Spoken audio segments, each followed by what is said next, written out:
The colony of New Reach sat on the third planet of the Vareth system, a quiet world of red soil and blue rivers, where 42,000 humans had built something worth keeping.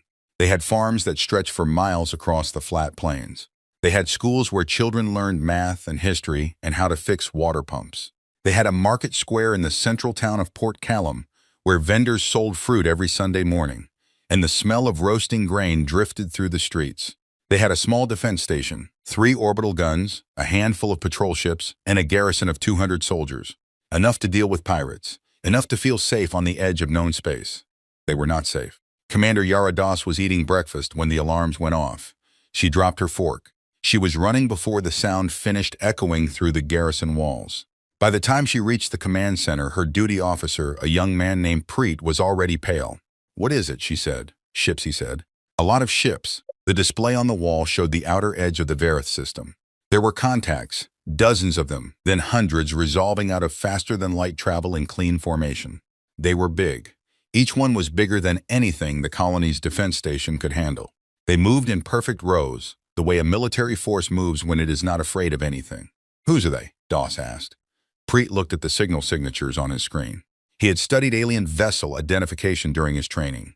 He recognized the drive signatures after a few seconds. His face did not change, but his hands went still on the keyboard. "Keth," he said. "Those are Keth Dominion warships." Doss had heard of the Keth. Most people living on the edge of colonized space had. They were an empire that had been expanding for 300 years, absorbing smaller species and pushing at the borders of anyone who did not push back hard enough. They had clashed with human ships twice before, small incidents along disputed transit lanes. Both times the disputes had been settled by diplomats. Both times the Keth had come away with something they wanted. "How many?" she said. "Counting now." Preet's fingers moved. 42. "Commander, I'm counting 47 warships. Their lead vessel is broadcasting on open channels. Put it through." The voice that came through the speakers was translated by the station system into flat, mechanical English. The Keth did not speak in a way that matched human sound. What came through was close enough. "Colony of New Reach. You are on territory claimed under the expansion mandate of the Keth Dominion. You have 4 of your hours to begin evacuation procedures. Any vessels attempting to flee beyond the designated exit corridor will be destroyed. Your defense platform will power down its weapons within 30 minutes, or it will be removed. This message will not be repeated." Silence in the command center. Doss looked at the display. 47 warships. Her 3 orbital guns could damage maybe 2 of them if everything went perfectly. Her patrol ships would last minutes. Her 200 soldiers could fight on the ground, but there was no ground fight coming. There would only be fire from above. "Get me Earth Command," she said.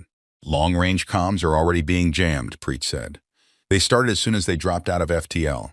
I can get a tight beam pulse out, very low bandwidth, maybe enough for a text string and a beacon." "Do it," Doss said.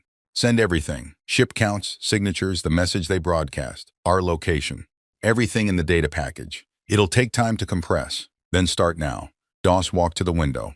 Outside, Port Callum looked the same as it always did in the morning. The market vendors were setting up their stalls. A group of children was walking toward the school building down the main road. A farmer's transport was moving along the edge of town, loaded with red grain. None of them knew yet. She turned back. "Open colony-wide emergency broadcast." The channel clicked open. "This is Commander Doss. This is not a drill. All civilians are to report to emergency shelter points immediately. Bring water and any documents you can carry. Move calmly. Do not panic. Defense forces are responding. I repeat, this is not a drill. Move to shelter now." She closed the channel. The market vendors stopped moving. The children in the street looked up. The farmer's transport slowed and then stopped entirely. Then the running started. The defense station lasted 19 minutes. The crew of Platform Gallant fired all 3 orbital guns in the first 30 seconds after the Keth crossed the inner boundary of the system. They hit one of the smaller Keth vessels square on its forward section. It slowed but did not stop. The other 46 ships continued on course. The return fire from the Keth fleet turned Platform Gallant into a brief, bright point of light in Vareth 7's morning sky. The patrol ships scattered. 3 were caught within 2 minutes. The other 4 ran for the exit corridor the Keth had designated and were allowed to pass. The Keth did not want anyone to say later that they had not followed their own rules. The Keth believed in the appearance of order. On the ground, Commander Doss had gotten most of the civilian population into the underground shelters by the time the first Keth landing craft came down. Most, not all. There had not been enough time for everyone. There was never enough time. The Keth did not bombard the surface. They landed troops. They were thorough and organized. They moved through Port Callum and through the farming settlements and through every structure that showed signs of habitation. They took what they wanted. They destroyed what they did not. Commander Doss fought. Her 200 soldiers fought. They held 3 blocks of Port Callum for 6 hours before they were overrun. She was the last one standing in the Central Command building. She was wounded in her left shoulder and her left leg. She had used all her ammunition. She had a broken piece of a door frame in her hand. A Keth soldier came through the door. It was tall, wider than a human, with 4 arms and a ribbed exoskeleton the color of old bone. It looked at her. She swung the door frame. It took her down without much effort and left her on the floor. The Keth did not waste effort killing those who could not fight. They moved on. Doss lay on the floor of her command center and stared at the ceiling and breathed. The beacon was still transmitting. Preet had gotten it out. She had seen the confirmation light before everything went dark. The tight beam message and the locator beacon were moving through space at the speed of light, past the Keth jamming field, heading toward the nearest relay station. She had done what she could. The message reached the relay station at the edge of the Vareth sector 11 hours later. The relay station's automated systems processed it, recognized the emergency flag, and pushed it up the chain without waiting for human review. That was what the emergency protocol was designed to do. Speed first, verification later. 3 hours after that, the packet arrived at Sector Command on Brennan's World, a mid-sized human administrative hub with a population of 8 million and a naval base in its outer orbit. Admiral Cho Rin was in a meeting about supply logistics when her aide walked in and placed a printed sheet on the table in front of her without saying a word. Printed sheets were for things that could not wait for a screen. She picked it up and read it. The meeting stopped. The data was clear: a colony world, 47 Keth military vessels, a formal territorial claim, a destroyed defense station, 42,000 civilians. Cho Rin did not say anything for a long moment. She read the message twice. Then she folded the sheet and put it in her uniform pocket. "Clear the room," she said. "Leave Colonel Marsh and Captain Valdez." Everyone else left. The door closed. Cho Rin stood up and walked to the display wall. She brought up the maps. The Vareth system appeared in the corner of a larger grid that showed human-controlled space. 312 colony worlds, 17 home systems, 11 military sectors, and the long corridors of trade routes connecting them all. "The Keth hit a colony," Colonel Marsh said. He was a careful man who said what he saw and waited for other people to add meaning. "A colony with 42,000 people on it," Valdez said. She was younger than Marsh and not careful at all. Her voice had something hard in it already. "Yes," Cho Rin said. "This is the 3rd border incident in 8 years," Marsh said. "The first 2 were resolved diplomatically. The first 2 did not involve landing troops on a human colony world," Cho Rin said. The room was very quiet. She pulled the sheet from her pocket and placed it on the table. "The beacon data includes Keth vessel identification. Drive signatures match known Keth Dominion military vessels, not privateers, not rogue actors, fleet vessels." This was an authorized action. Marsh nodded slowly. "I am forwarding this to Earth Command with my assessment and my recommendation," Cho Rin said.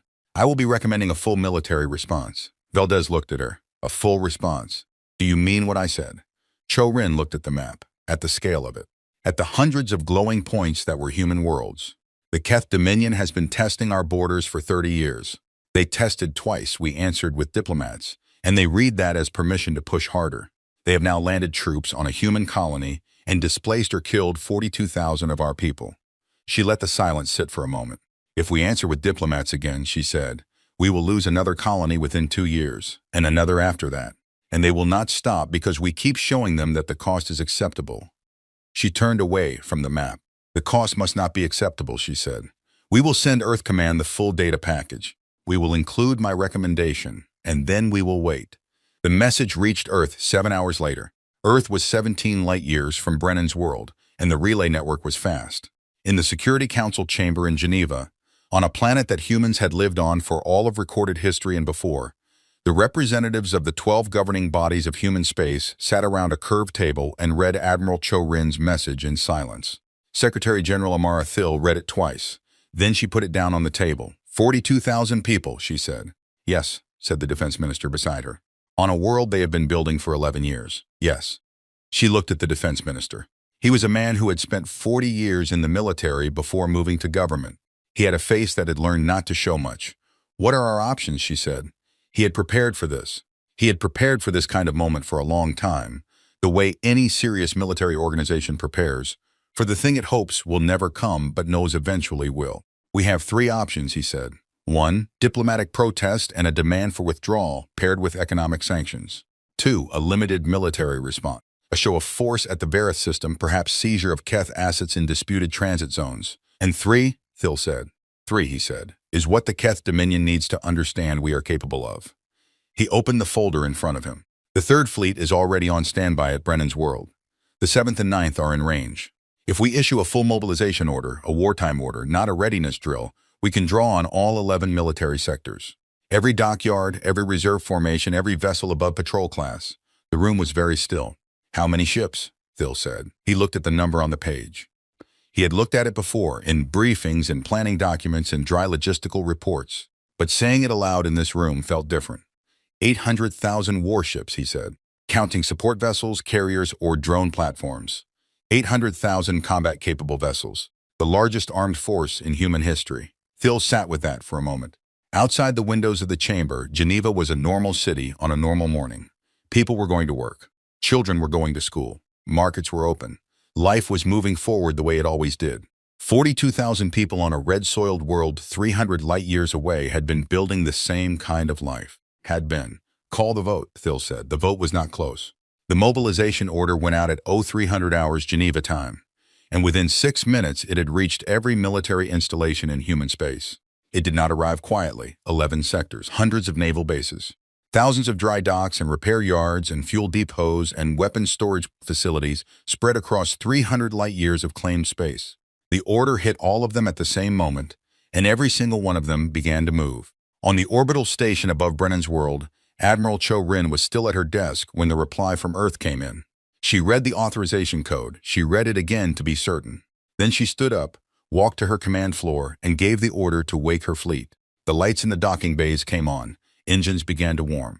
The 3rd Fleet of the Human Governance, 8,000 vessels of the line, began its departure sequence from Brennan's World. The process took 11 hours. The ships left in groups, sliding out of dock and forming up in the black, one after another, until the formation was so large that the navigational computers had to manage spacing in 3-dimensional layers to keep ships from getting too close to each other. It looked, from a distance, like a small star cluster deciding to go somewhere. Colonel Rashid Morrow had been in the Human Governance Army for 22 years. He had fought in 2 border conflicts, served on 4 different worlds, and spent 3 years as a liaison officer at the War Planning Directorate on Earth, which was where he learned how military organizations actually worked when they were serious. He was aboard the carrier vessel GNS Unconquered when the mobilization order arrived. He was reviewing maintenance reports in his cabin. He put the reports aside and walked to the observation deck and stood at the wide viewport and watched what was happening outside. Unconquered was one of 11 carriers in the 3rd Fleet. Each carrier held 240 smaller attack ships in its bays, along with troop transport capacity, drone platforms, and enough fuel and ammunition to operate independently for 4 months without resupply. He watched the formation growing in the dark outside. The man standing next to him at the viewport was a young lieutenant named Ose, who had been in the military for 3 years and had never seen a full fleet deployment. How many ships are coming? Ose asked. From all 11 sectors, Morrow looked at the viewport. 800,000. Ose was quiet for a moment. He had heard the number in the briefing, but hearing it and seeing it were different things. Even watching the 3rd Fleet form up, 8,000 ships, was already something that did not look real. It looked like a simulation. Have we ever done this before? Ose said. No, Morrow said. Has anyone? Morrow thought about it. He had read military history as part of his training, and as a personal interest for most of his adult life. He knew of large fleet actions, large armies, large-scale conflicts going back centuries of human expansion into space. Not like this, he said. The Keth Dominion had an intelligence network. They had agents and informants and listening posts scattered through the border regions of human space, which was standard practice for any expanding empire. Information was as valuable as ships, and the Keth understood this well. Their primary intelligence assessor for the human border region was a Keth administrator named Vreth Ka, who had been watching human movements for 11 years from a station near the edge of Keth-controlled space. Vreth Ka was experienced and cautious and took a measured view of most things. When the first reports came in about the mobilization order, Vreth Ka flagged them as significant but not alarming. Humans responded to territorial actions with political noise. It was expected. The Expansion Council back in Keth space had anticipated a political response. Protests through diplomatic channels, possibly a formal objection filed with the multi-species mediation bodies, perhaps economic pressure on Keth commercial vessels in shared transit lanes. Then the second wave of reports came in. Vrethka read through them carefully. Reports from multiple listening posts. Reports from informants at human docking facilities. Fuel requisitions, weapons transfers. Dry-docked vessels suddenly being brought back to active status. Reserve formations being called up. A construction alert on 3 of the largest shipyards in the Brennan sector. Working around the clock. Vrethka looked at the numbers for a long time. Then Vrethka sent an urgent message to the Expansion Council. Not a flagged report, an urgent message. The difference was significant in the Keth bureaucracy. The message said this is not a political response. Recommend immediate review. Back in human space, the ships kept coming. The 7th Fleet departed from the Orion Reach sector, sweeping through 3 transit corridors in formation. The 9th Fleet moved out of its bases near the Halcyon worlds, 90,000 vessels in a column that stretched across 4 light hours of space. The reserve formations, older ships refitted and restocked, joined the main bodies at assembly points designated in the mobilization plan. The mobilization plan had been written 40 years ago by a committee of military planners who believed, as military planners always do, that the worst case should be prepared for even if no one expected it to happen. The plan had been revised every 5 years since. It had been tested in simulations. It had been reviewed, updated, argued over, and revised again. Nobody had thought it would ever actually be used. It was being used now.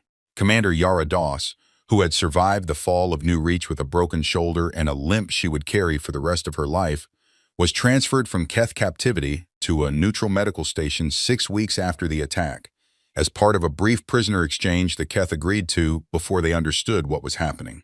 She arrived thin and quiet and slower than she used to be. She was debriefed at a military hospital on Brennan's world. She answered every question they asked her.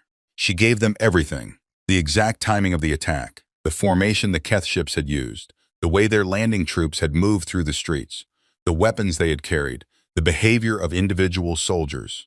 Every detail she had stored in her memory during the hours she had spent on the floor of her command center. The intelligence officers thanked her and left. She sat alone in her hospital room for a while. Then a junior aide came in with a data tablet and showed her the current state of the mobilization. Ship counts, sector deployments, fleet positions. She looked at the numbers, at the scale of what was assembling out in the dark. "When did this start?" she said. "The order went out 6 days after the attack, Commander," the aide said. 6 days. She had been in Keth custody, not knowing. She had assumed the response would be what it had always been before: protest, diplomatic notes, maybe sanctions. She looked at the screen for a long time. "Good," she said. Her voice was flat and quiet and did not need to be anything else. On Earth, the Secretary General was facing pressure from 2 sides. Several of the governing bodies had signed the vote for full mobilization, but now that the machinery was actually in motion, some of them were sending representatives to her office to ask if there was still time to open a diplomatic channel. The Keth had not responded to the mobilization with any direct communication, which some read as fear and others read as indifference. Either way, the argument was made. Perhaps the fleet itself was enough. Perhaps showing 800,000 warships was the message, and the ships would not actually have to fight. Thill listened to all of them. She sat in meetings and heard their arguments. She understood their concerns. War was not a small thing. 800,000 warships crossing human space toward Keth territory was not a small thing. People would die, not just soldiers. War always spread further than its intended edges. She understood all of it. And she called in her defense minister and asked him one question. If we stop now, if we pull back, open talks, accept a settlement that lets the Keth keep what they took at Verath, what happens in 5 years? He did not hesitate. He had the same answer Cho Rin had given weeks before, and the same answer the war planners had put in every long-term threat assessment for the past 30 years. They test again, he said. Further harder. Against a world with more people on it. She nodded. Then we continue. The fleet assembly took 63 days. 63 days of ships moving through transit corridors, lining up at rally points, fueling and arming and running final systems checks. 63 days of dock workers and logistics officers and supply chain managers working around the clock to push food, water, fuel, and ammunition into the largest military formation in the history of human civilization. At the end of 63 days, the fleet was ready. Admiral Cho Rin had been given command of the overall operation. She accepted the appointment without ceremony. She had a job to do. Ceremony was for after. She stood on the command deck of her flagship, the GNS Remorseless, and looked at the tactical display. The display showed the assembled fleet in simplified form, thousands of dots arranged in the rough shape of an advancing column, broken into sub-fleets and task groups and specialized formations. 800,000 warships. Plus the drone platforms, 3 million autonomous combat drones, each one the size of a small patrol ship, networked together and capable of operating without direct human input. Plus the carrier groups, each one holding hundreds of smaller vessels in its bays. Plus the artillery ships, which were not subtle things. They were massive and slow and carried weapons that could crack the crust of a planet from orbit if that was what was needed, though Cho-Rin intended it to never come to that. She looked at the display for a while. Then she looked at the message that had arrived an hour ago from Vrethka's station, intercepted by human intelligence decoded with no great difficulty. The Keth were asking for talks. She picked up the response form. She filled it out. The response was 2 sentences. There will be no talks until New Reach colony is fully evacuated by Keth forces and all displaced persons are returned to human custody. This condition must be met within 48 hours. She sent it. She did not expect compliance. The Keth Dominion did not operate on a model of compliance. They operated on a model of strength. They would read the message, evaluate the threat, and decide whether the threat was real. She intended to make it real. Fleet status, she said to her navigation officer. All groups report ready, Admiral. Plot the transit course to Keth space. Already plotted, Admiral. She sat down in her command chair. Then let's go, she said. The fleet moved. 800,000 warships, plus support groups, plus their drones and carriers and artillery platforms, entered the transit corridors and began the journey toward Keth space. The Keth had informants near enough to the assembly points that the departure was not a surprise. Vrethka had been sending urgent messages for weeks. The Expansion Council had received all of them. They had not believed the numbers. That was the problem. They had looked at the reports of 800,000 ships and assumed that the number was exaggerated, inflated by human propaganda or by an informant trying to increase their own value. Nobody built 800,000 warships. It was not a real number. It was a political number, a scare number. The Council authorized their border fleets to go to high readiness. They sent a message to the human diplomatic channel asking if there was room for negotiation. They continued to hold New Reach colony with their garrison forces, because backing down was not something the Keth Dominion did in response to threats that had not yet proven themselves real. The fleet kept coming. Lieutenant Osi stood at the observation deck on GNS Unconquered and watched the transit corridor close around the ship. The strange, stretched visual effect of faster-than-light travel, the stars elongating into lines, the sense of distance being folded like paper. How long to Keth space, he asked. Transit time is 18 days, Colonel Marrow said beside him. Then we drop out at the edge of their border systems. And then? Marrow was quiet for a moment. Then they'll see us, he said, all of us, in their space. And they'll understand what they did. Osi thought about that. He thought about the 42,000 people on New Reach. He thought about the colony, the farms, the market square, the children walking to school on a Sunday. He had read the briefing documents. He had seen the sensor records from the surviving patrol ships that had made it out through the designated corridor. Do you think they knew, he said. When they hit that colony, do you think they knew what was going to come? Morrow thought about it honestly. No, he said. I don't think they had any idea. The transit corridor stretched around them. The stars were lines of light in the dark. Somewhere behind them, hundreds of thousands of other ships were making the same jump, filling the dark, moving forward. The Keth Dominion had taken a colony. Now something was coming for them that had no name in their language because they had never had to name it before. They had never caused it before. In 300 years of expansion and dominance and careful, organized conquest, they had never done the one thing that it turned out you should never do. They had killed human civilians. They had burned human homes. They had not known what that would wake. They were about to find out. The Keth border system of Vrethsalon was a quiet place. It held 2 inhabited worlds, a Keth administrative planet and a small mining colony for a subject species called the Veth, who had been under Keth authority for 80 years. There was a military station in the outer orbit of the system's largest gas giant, and a patrol fleet of 200 vessels that swept the border lanes every 40 standard hours. The patrol captain on duty when the human fleet arrived was a veteran officer named Keth Orath, who had spent 20 years in border service and had seen most of what the border had to offer. He had dealt with human ships before, small ones usually, traders and scouts and the occasional military patrol that wandered too close. Humans were manageable. They were loud in diplomatic channels and quiet in person. Kethorath was running his standard patrol sweep when his sensors lit up. 1 contact, then 10, then 100. Then the numbers stopped making sense. His sensor officer read out the count and then stopped and read it again and then turned and looked at Kethorath with an expression that Kethorath had not seen on a trained officer's face before. "How many?" Kethorath said. "The count is still climbing," the sensor officer said. "I don't. It's still climbing, Captain." The contacts were dropping out of transit all across the approach vector. Not in a line, in a wall. A 3-dimensional wall of ships spreading across the boundary of the system in every direction, filling the sensor display from edge to edge. The patrol station's automated systems were trying to assign tracking identifiers to each contact and failing to keep up with the rate of arrival. "Get me the border command," Kethorath said.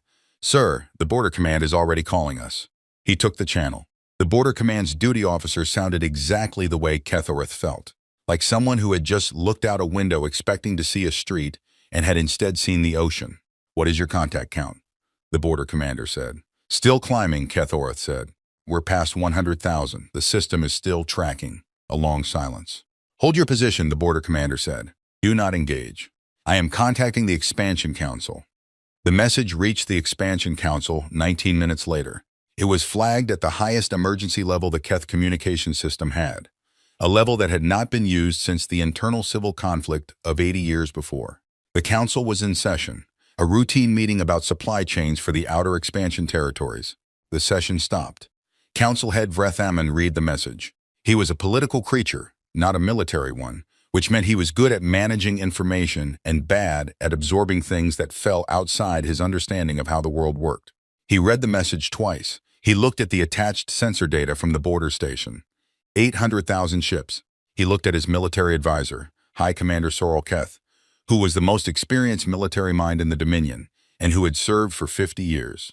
Sorrel Keth was already looking at her own data feed. Her face was the careful, controlled face of a soldier who had trained away most visible reactions. But her hands on the table in front of her were very still, and the stillness was its own reaction. "Is this real?" Vreth Ammon said. "Yes," Sorrel Keth said. "Our border intelligence said the mobilization numbers were likely exaggerated. Our border intelligence was wrong." He looked at the display again. The contacts were still arriving at the border system, still dropping out of transit. The sensor data showed them spreading outward from the initial entry point like a tide filling a bay. "Can we fight them?" he said. Sorrel Keth was quiet for a moment. She was doing math in her head, real math, not the optimistic math of political documents. The Keth Dominion's total military fleet was approximately 80,000 warships. It was a number that had made them the dominant power in their region of space for 3 generations. It was a number that, up until this moment, had been comfortably larger than any force they might need to deal with. The humans had 10 times that number at the border right now. "No," she said.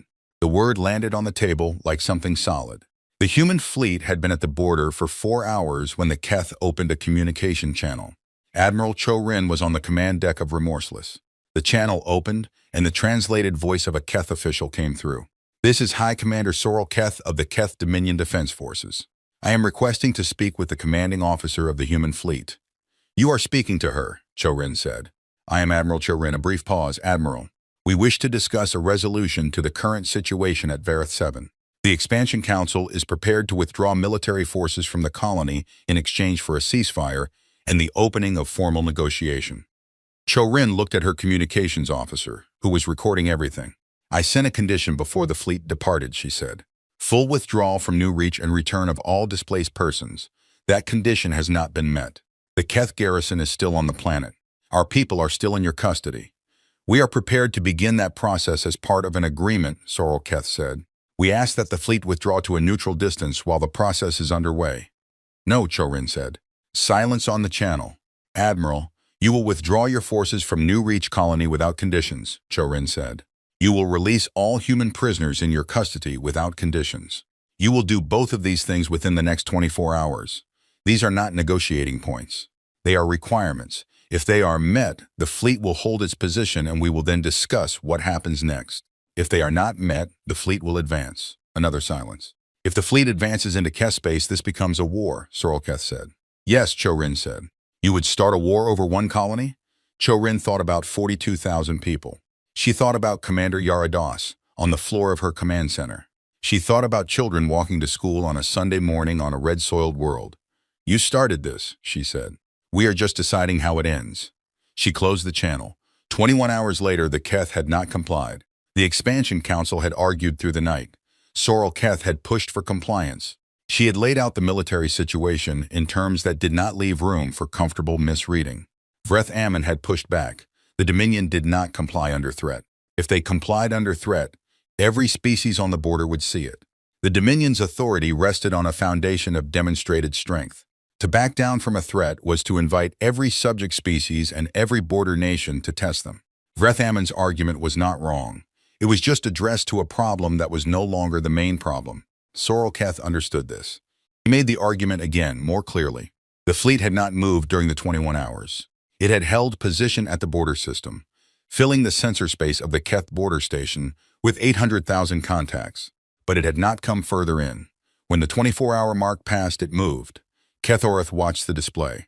The fleet had been sitting at the border for most of a day, a wall of contacts so large that his sensor team had stopped trying to track individual ships and was just monitoring the overall mass of them. It was like watching a storm front. The individual raindrops didn't matter. The front mattered. When the front began to move, his communications officer was already on the channel to Border Command. "They're advancing," she said. "I see it," Kethoreth said. He watched the contacts come forward. His 200 patrol ships were still in formation. They had been told to hold position and not engage unless fired upon. He intended to follow those orders. 200 ships against 800,000 was not a military decision. It was a footnote. The human fleet came in without firing a shot. It did not need to fire a shot.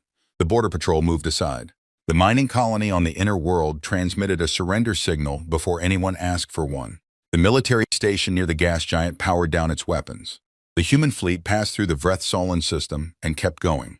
Word spread through the Keth Dominion the way word always spreads when a certainty breaks. It started at the border, moved to the military networks, leaked from the military networks to the civilian communication systems, and then was everywhere at once. 800,000 human warships in Keth space, moving inward, not stopping, not negotiating. Species under Keth authority picked it up on their own communication networks. The Veth on the mining world had sent their own messages, transmitted in their own language to their own people on a dozen other worlds, as soon as the human fleet appeared at the border. The Drethian, who had been under Keth authority for 140 years, received the news on their homeworld and did not say anything publicly, but their administrators stopped answering messages from Keth Command. The Seth Lore, a small species on the eastern rim of the Dominion, sent a message to the human fleet's communication address asking about the possibility of opening talks.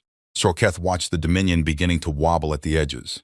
She had seen this pattern in historical records, the records of empires, her own and others. There was always a moment when an empire that had been built on strength encountered something stronger, and the moment did not break the empire all at once. It cracked it. The cracks spread from the edges inward, and by the time the center felt them, it was too late for the center to do much about it. She sent another message to Admiral Cho-Rin. "Our fleet will not oppose your advance," she said. "I am asking only that you agree to a formal surrender process rather than an uncontrolled advance, for the safety of civilian populations on both sides." Cho-Rin read the message on her command deck. She thought about it for a few minutes. She called her senior officers. She asked for their views. Colonel Rashid Morrow, aboard the carrier Unconquered, was patched into the discussion. He listened to the debate and then said the people of New Reach didn't get a formal process. No one argued with that. But Cho-Rin was not a person who let anger run the operation. Anger was for after. "We will observe a formal surrender protocol," she replied to Sorrel Keth. "Any Keth military vessel or installation that powers down its weapons and transmits a surrender signal will be treated according to the laws of war. Civilian populations will not be targeted. We are not here to burn worlds. We are here to end the force that burned ours." She paused, then added one more line. "Release New Reach colony. All prisoners now. Not in 24 hours, now. Do this and we will talk about what comes after. Don't do it and we will talk about nothing." The reply from Sorrel Keth came back in 30 minutes. "The withdrawal order has been issued to the New Reach garrison. Prisoner release orders are being transmitted. I am personally guaranteeing compliance. I ask that you acknowledge receipt so that I can show this acknowledgement to the council." Cho-Rin acknowledged it. Then she looked at the tactical display and the fleet and the deep space ahead of her. And she said nothing for a while. Lieutenant Osi was on the command deck. He had been assigned there as part of an observer rotation. He had been watching. He had seen everything. "Is it over?" he asked Colonel Morrow quietly, so that the admiral would not hear. Morrow looked at the display. The fleet was still moving. The Keth border was behind them. The interior of Keth space was ahead. "The colony is being released," he said. "That part is over, but the fleet is still going forward," Osei said. "Yes," Morrow said. "Then what are we going toward?" Morrow thought about the 30 years of test and push and diplomatic settlement. He thought about the pattern of it. He thought about what Cho-Rin had said in the briefing, not to the public, not to the Keth, but to her senior officers before the fleet left human space. She had said, "A lesson is only learned when the cost of forgetting it is too high. We're going to make sure they don't forget," Morrow said. The fleet kept moving. Deep in Keth space, the lights of the Dominion burned in the dark, worlds of millions. Administrative centers, military installations, a civilization 300 years in the making. All of it was watching something come toward it that it had never seen before. And in the red soil and blue rivers of New Reach Colony, the first transports were landing. Human ships, in a system the Keth were now very quickly leaving, and the people who were coming out of the underground shelters were walking into the light, and the market square was still there, damaged but standing, and the school building had lost part of its roof, but the walls were intact. The red soil had not changed. The blue rivers had not changed. The people walking into the light looked at the sky, where the Keth ships were now departing, and they looked at the human ships landing, and they breathed the air of their world, and they did not need to say anything. They already knew what was coming behind them. 800,000 ships. It was enough. The first battle of the campaign was not a battle. The Keth military base at Orth 7 had a garrison of 1,200 vessels, and a ground force large enough to hold a planet against standard assault. It was one of the strongest Keth military positions on the inner border, a fortress that the Dominion had spent 40 years building and that had never been seriously threatened. When the human fleet's advance column arrived, just the advance column, 300,000 ships, the base commander transmitted his surrender signal within 3 minutes. His name was Velkorn, and he was not a coward. He had fought in 5 campaigns. He had a commendation from the council, and a scar that ran from his left shoulder to his lower back from a boarding action 20 years before. He was a soldier who understood what soldiers could do and what they could not. 300,000 ships was not a thing you fought. He transmitted the signal, powered down his weapons as required by the protocol, and then sat in his command chair and waited. He told his crew to stand down. He told his ground troops to put their weapons on the ground. He told the civilian workers on the base to go to the designated safe areas and wait for instructions from the human forces. Then he waited. The human ships came in slowly and organized. Boarding teams arrived at the base in sealed transports. They moved through the corridors quickly, professionally. They secured the weapon stores. They took data from the base systems. They treated the Keth soldiers with the cold, careful handling of a force that has a job to do and does not hate you enough to hurt you when there is no reason to. Velkorn was taken to a processing area along with the rest of the garrison officers. He sat in a line of Keth soldiers waiting to be processed and registered as prisoners of war. The human soldier who processed him was a young woman with short hair and a tired expression. She checked his identification, registered his name, recorded his rank, and assigned him a prisoner number. She did all of this without particular emotion. "Your crew," she said. 1,200. All surrendered, he said. "Any wounded?" "No, no fighting." She looked up at him briefly. She had heard the same answer at 4 other surrendered bases in the past 2 days. "You'll be transported to a holding facility in accordance with the laws of war," she said. "You'll be fed, your medical needs will be seen to, and you'll be held until the situation is resolved. Do you understand?" "Yes," he said. She marked his file and moved to the next person. Velkorn sat with his hands on his knees and looked at the floor and thought about the Expansion Council, which had taken a colony with 47 ships and had started something that 4,700 ships could not have stopped, let alone 47,000. He thought about what Vreth Amun had said, about the need to demonstrate strength, about the danger of backing down from threats. He thought about how that had worked out. Not all of the Keth Dominion's military commanders chose to surrender. Fleet Admiral Drathsan had been fighting for the Dominion for 40 years. He had conquered 3 worlds and broken 2 resistance movements. He had received the Dominion's highest military honor twice. He was 63 years old, and he had decided, somewhere in the 2 weeks between the human fleet's arrival at the border and its push into the Dominion's interior, that he was not going to end his career handing his sword to a human officer. He assembled his available forces at the Keth system of Vorthanar, the 5th planet of the system, where the Dominion's main military shipyard was located. He had 8,000 vessels. He positioned them in a defensive formation around the shipyard. He sent a message to Admiral Cho-Rin saying that he would not surrender, and that any human vessel that entered the Vorthaner system would be fired upon. Cho-Rin read the message. She did not want to fight. Fights killed people on both sides. She had not come here to prove that humans were better at killing than the Keth. She had come here to prove something more specific and more permanent than that. She tried 3 times to reach Drathson on open channels. He did not respond.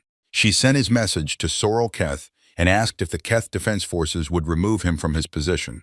Sorrel Keth replied that Drathson was acting independently and that the Defense Forces could not physically prevent him from fighting if he chose to fight. Cho-Rin looked at the tactical display. She looked at the formation around the Vorthaner shipyard.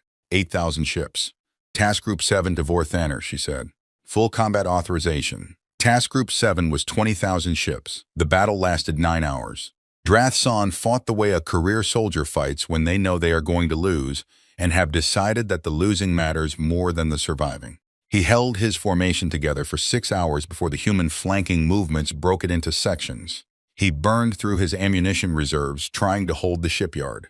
He lost ships in 1s and 2s and then in dozens. The human fleet lost 63 ships. It was 63 ships out of 20,000, but each one of those ships had a crew, and the crew had names. Cho-Rin was given the casualty list that evening. She read every name on it. Drathson's flagship broadcast a distress signal in the 7th hour when its engines failed. Human boarding teams responded. They found Drathson on the command deck, wounded, unwilling to leave his chair. He was extracted by force and treated for his wounds. He was processed like all the others, name, rank, prisoner number. The soldier who processed him did not know or care who he was. He was just another entry in the log. The Vorthaner shipyard was seized intact. It was among the largest shipyards in Keth space, built to produce warships at scale. The human forces secured it and placed it in holding until the situation was resolved. Colonel Marrow walked through the facility with an engineering team 2 days later. He was not a shipbuilding expert, but he understood military infrastructure. The shipyard was impressive. It was clearly built by people who took the business of making weapons seriously. "What happens to it?" Lieutenant Osi asked, walking beside him. "Depends on the settlement," Morrow said. "Probably mothballed, maybe converted." Osi looked at the empty docks. "We really took the whole thing." "Yes. And we're still going." "Yes." They were still going. The fleet had split into task groups by the 3rd week of the advance. Individual groups moved through the Dominion systems the way water moves through cracks, finding the open paths, flowing around the hard points, securing the key infrastructure. The Keth Dominion had never had to think about defending all of its own interior simultaneously. It had built its military for expansion, for pushing outward. Its defensive doctrine assumed that any threat would come from the border, could be identified, and could be met at a point. There was no point to meet this at. There was everywhere. Communications between Keth systems became unreliable as human forces took control of relay stations and communication hubs.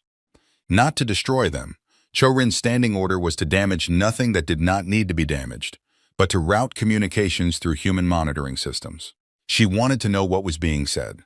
She wanted the Keth to know that she wanted to know. That knowledge was its own pressure. The species under Keth authority began to act. The Veth, who had been on the mining colony at the border, had been sending messages to Human Fleet Command since day 1. They were a small species, 40 million total population across 6 worlds, and they had been subject to Keth rule since before any living Veth person had been born. They were careful in their messages, because they had learned over generations that hope was a thing that could be taken away if you expressed it too openly. But they made contact. They provided information about Keth troop dispositions on their worlds. They asked about the possibility of support. The Drethian took a more direct approach.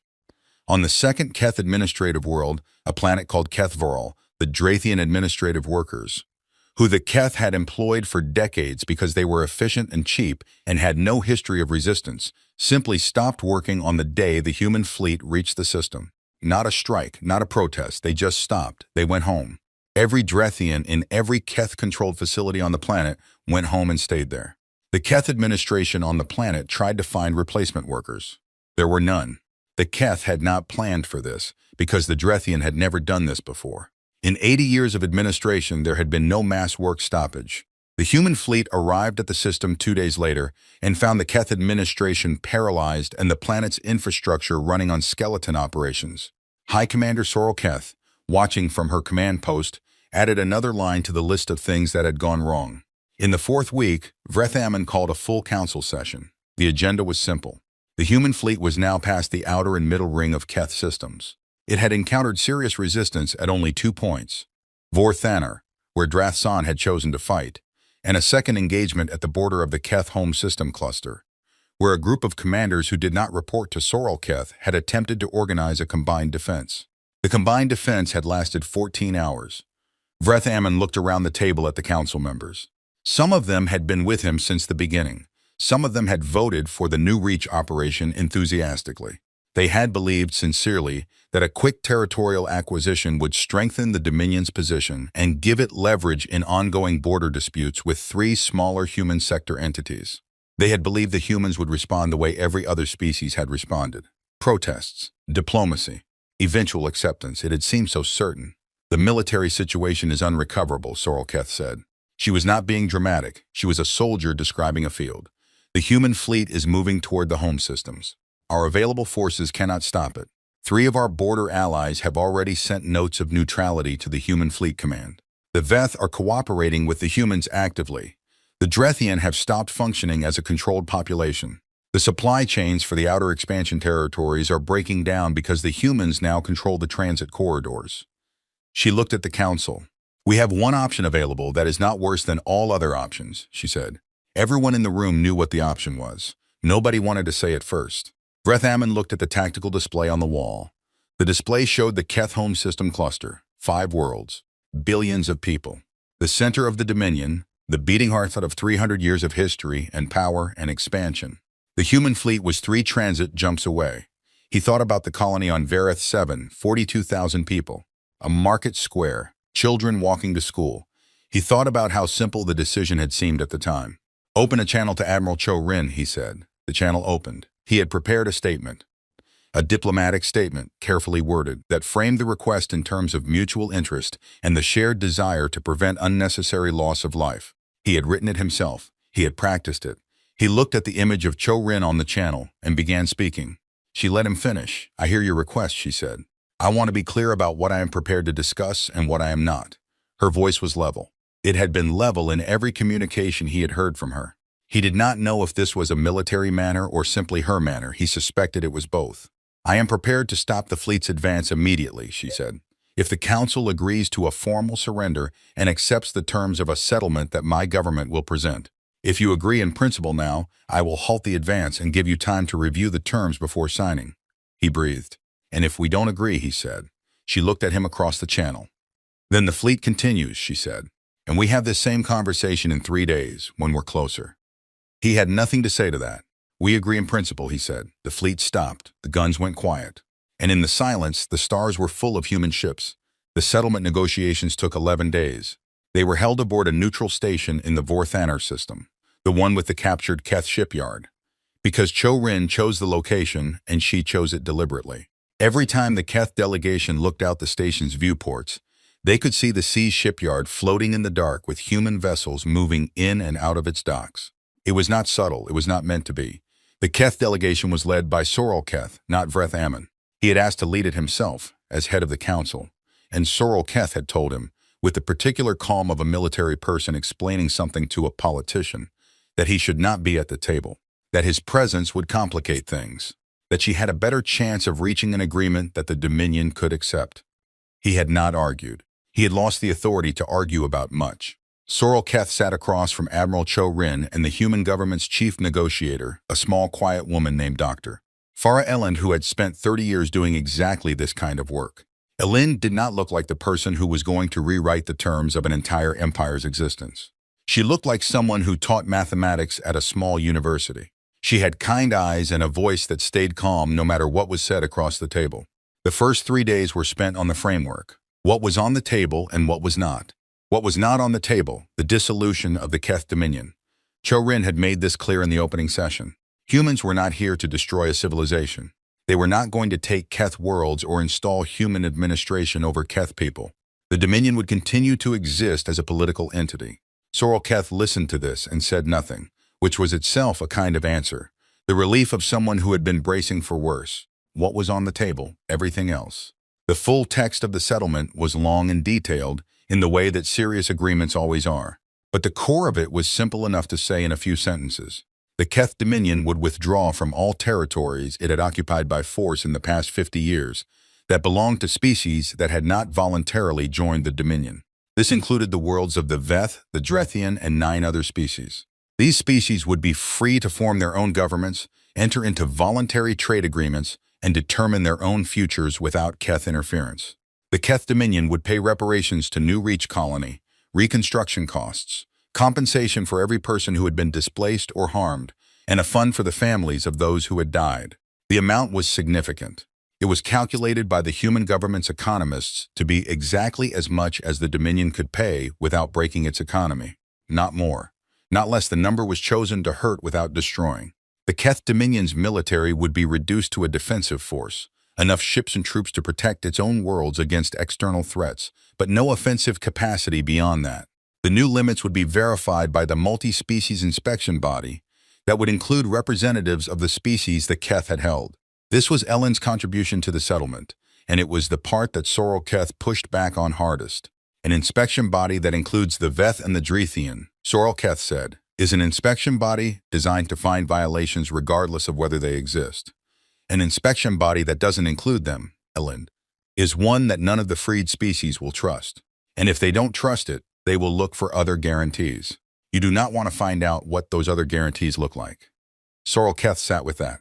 We accept the inspection body, she said. The last point of the settlement was the one that Cho-Rin had added herself, personally, against the advice of 2 of her senior staff, who thought it was unnecessarily harsh. She had listened to their advice and then kept the clause anyway. The clause said, the Keth Dominion acknowledges in formal and public terms that the attack on New Reach Colony was an act of aggression against a civilian population. This acknowledgement will be transmitted on all Keth public channels and will be included in the official historical record of the Dominion. Sorrel Keth read that clause 3 times. This is not a military or economic condition, she said. This is political. Yes, Cho-Rin said. You want us to tell our own people that we were wrong? Yes. A long silence. Why does this matter to you? Sorrel Keth said. She was genuinely asking. She was a military person, and she understood military conditions. This one felt different. Cho-Rin thought about how to say it. Because in 30 years, when someone in your council looks at a human colony on a border world and thinks about expanding your territory, she said, they will be able to look up in your own records that you did this before, that you called it justified, that you lost everything that followed from it, and the record will say, in your own words, that you were wrong. Sorrel Keth looked at her for a moment. You want us to remember, she said. Yes, Cho-Rin said. Sorrel Keth signed. The fleet began its withdrawal from Keth space 2 days after the settlement was signed. It did not leave all at once. That would have taken too long and created logistical chaos in the transit corridors. Task group pulled back in organized waves the way they had come. Methodically, in sequence, each group moving to a staging point and then to a transit corridor home. The process took 3 weeks. For 3 weeks, the Keth systems watched the human ships departing. They watched the fleet thin out group by group, the sensor contacts dropping off the displays. The border systems watched the last ships cross back into human space. The relay stations that had been under human monitoring were handed back. The shipyard at Vorthanor was handed back as well, stripped of military equipment, per the settlement terms, but otherwise intact. Vrethammon, watching the withdrawal from his office in the council building, did not feel what he had expected to feel. He had expected relief. He had expected the particular release of someone who has been under enormous pressure and watched the pressure lift. He felt something older and quieter than relief. He thought about the 42,000 people on New Reach. He thought about the meeting where the Expansion Council had discussed the Verfastum.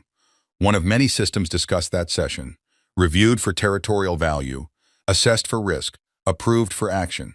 A routine meeting. A routine decision. He had not thought much about the people living there at the time. It had not seemed like the relevant information. He thought about it now. The freed species were watched closely by everyone in that region of space. The Veth were first. They were the smallest 40 million people, 6 worlds, no military to speak of. Within 3 months of the settlement, they had held the first free elections in their recorded history. The result was a government that looked, by human political standards, fairly chaotic. Multiple parties, no clear majority, loud public arguments about everything. It looked like freedom. The Drethian were more cautious. They had been controlled for 140 years. They had people alive today whose great-grandparents had been the last to remember what self-governance felt like, and those memories were indirect, passed down through family stories that had been simplified by time. They formed a provisional government and moved carefully and asked the human governance for advice on several points without asking for control, which was the right balance. The 9 other species did 9 different things. Some formed governments quickly, some struggled. One had a brief internal conflict over who the legitimate leadership should be. A conflict that resolved after some difficult weeks without violence. The multi-species inspection body formed and began its work. The Keth cooperated because they understood that non-cooperations would bring the fleet back, and once a lesson is learned at that cost, it tends to stay learned. Sorrel Keth retired from the Defense Forces 6 months after the settlement. She had been in uniform for 50 years. She wrote a memoir that was, by the standards of military memoirs, unusually honest. She described the Keth's assumptions about human behavior, the belief that humans would respond to territorial aggression the way smaller species did, with protest and accommodation. She described the moment she saw the contact count at the border and understood that the assumption had been wrong. The memoir was read widely, both in the Dominion and outside it. It was translated into 22 languages. Several universities used it in courses on military strategy and political miscalculation. In one chapter, she described her conversation with Admiral Cho Rin about the Acknowledgement Clause. She said she wanted us to remember, T. Sorrel Keth wrote. At the time, I thought this was the demand of a victorious party seeking symbolic satisfaction. I understand now that it was strategy, the most long-term strategy of the entire campaign. Everything else, the ships, the battles, the fleet at our border, was force. The Acknowledgement Clause was deterrence. It was the thing designed to make the next council think twice before approving the next colonial action. It cost the humans nothing. It will cost any Keth leader who forgets it everything. That is elegant. I wish I had thought of it. Admiral Cho Rin returned to Earth 6 months after the fleet withdrew. There was a ceremony. There were speeches.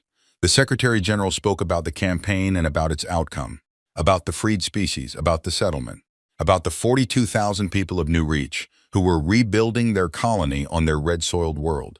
Cho Rin sat in the front row and listened to all of it. She was in her dress uniform, which she wore rarely enough that it still felt slightly strange. She was 61 years old, and she was tired in the way that people are tired after a thing is finally done. Not the exhaustion of effort, but the settling weight of completion. She thought about the 63 ships she had lost at Vorthanner, the names on the casualty list. She thought about that every day. She would probably think about it every day for the rest of her life. That was the weight you carried when you sent people into a fight, even a fight that needed to happen. When the ceremony was over, a young reporter caught her at the edge of the hall and asked if she had a moment. She had a moment. What was the most important decision of the campaign? The reporter asked. She thought about it.